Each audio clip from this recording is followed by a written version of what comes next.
You think you've seen SpongeBob's weirdest episodes. Maybe the one where Squidward's toenail gets ripped off, or when Patrick and SpongeBob thought they finished the health inspector. But there's one episode that quietly traumatized fans for over a decade. It's called Spongehenge, episode 99B, season 5. And it makes you question everything you thought you knew about Bikini Bottom.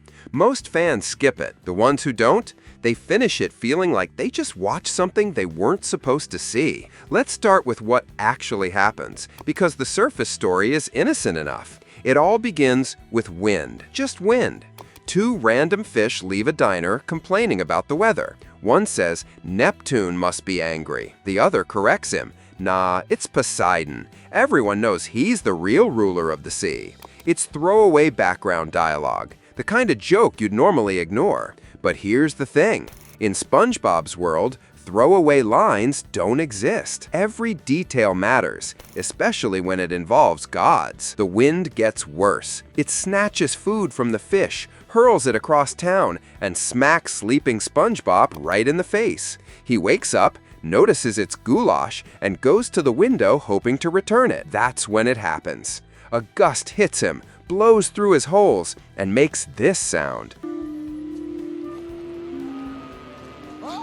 This hollow, haunting, musical sound that doesn't belong in SpongeBob's universe. It's not ukulele, it's not Hawaiian. It sounds like an ocarina, maybe a flute, something ancient and eerie that lingers in the air like a ghost. The jellyfish hear it, and they lose their minds. They swarm to SpongeBob like he's a walking concert, dancing, twirling, even floating inside his holes like it's some kind of jellyfish mosh pit. When morning comes, more show up. They block him from going anywhere, trap him with their obsession. This isn't normal SpongeBob chaos. This is something else, something that feels less like comedy and more like worship. Mr. Krabs drags SpongeBob to work, but the jellyfish return. The wind gets worse. The entire Krusty Krab gets launched into the air like it owed someone money. SpongeBob crashes at Patrick's house. Patrick lets him stay for 5 seconds before getting stung and blaming SpongeBob for being a negative influence. Thanks, bro. So SpongeBob runs into a cave, remote, windless, silent, just him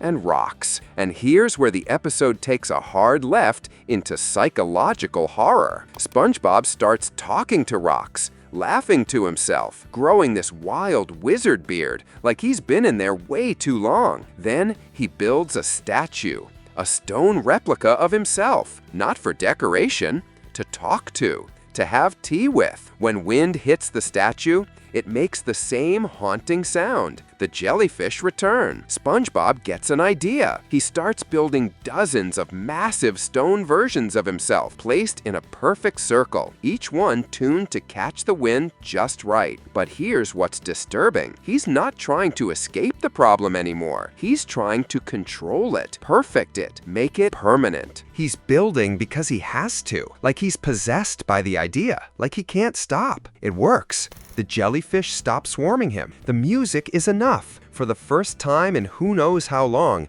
SpongeBob is free. So he returns to Bikini Bottom, expecting to go home. But instead, nothing. Everything is gone. The Krusty Krab is ruins. Houses are empty. The world moved on without him. He gave everything, his time, his sanity, his identity, to create something perfect. But when he came back, there was nothing left to come back to. The episode jumps forward 3,000 years. Aliens discover the stone circle, trying to figure out who built it and why. That's it. No jokes, no payoff. Just eerie wind and SpongeBob's maniacal laughter echoing through time. Most fans hated this ending, called it depressing.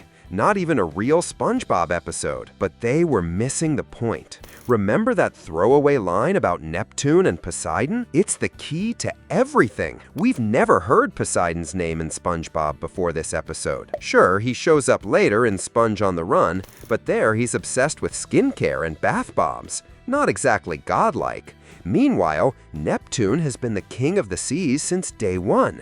He's 5,000 years old, lives in Atlantis, can work miracles with a finger point. If anyone's capable of creating an eternal storm, it's him. But there's no story suggesting Neptune was mad at Bikini Bottom. So what if this isn't about divine anger? What if it's about divine abandonment? The wind comes and never stops. Even 3,000 years later, it's still howling, long after SpongeBob, the jellyfish, and everyone else is gone. Like the gods themselves just gave up, walked away, left the universe to run on autopilot. But there's a much more personal reading, and it's terrifying. Spongehenge was episode 99B, the end of season 5, right before the show's quality nosedived.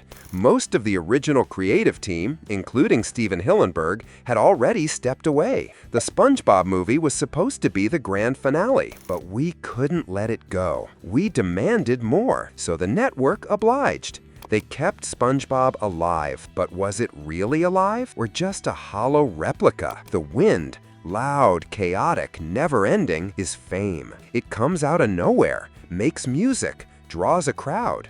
And once it starts, you can't make it stop. It turns you into something else, something people want you to be. Remember the sponge who could fly? SpongeBob dreams of joining the jellyfish in the sky. The town mocks him for trying, only likes him again when he crashes and gives up. Then comes the line that hits harder in hindsight. They hated me when I was trying, but they loved me when I failed. That's Spongehenge too. An artist who dares to do something different and gets exiled for it. So he hides and creates alone, not for applause, for meaning. And when he returns, the world has moved on. They're warnings to us, the fans, that one day we'll be cheering for something bigger, louder, but not the real thing. The statues don't complain, don't change. Just stand there and look like SpongeBob, just like modern episodes. More episodes came, more SpongeBobs, but they weren't him. They were replicas, polished, heartless,